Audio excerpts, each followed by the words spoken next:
Hello everyone, in this video, I will show you how to reset the password on Bitget.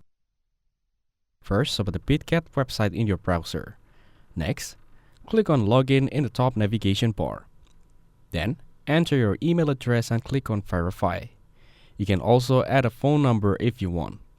It'll give you the puzzle that you have to solve to proceed. Click on OK, and you'll see the box to enter the password.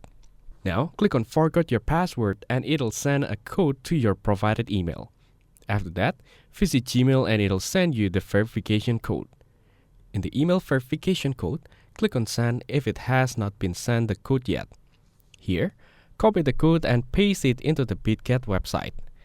Enter your password and confirm password. Your password should have 8 to 32 characters, at least one number, at least one uppercase letter, and at least one special character. Once you reset your password, any withdrawals and P2P sales will be put on a temporary hold for 24 hours. Click on Next and return to the login page. Next, solve the puzzle and enter the password. Then, it'll send a code to your provided email, copy the code and paste it on the Bitget website. Lastly, it'll take you to the home page.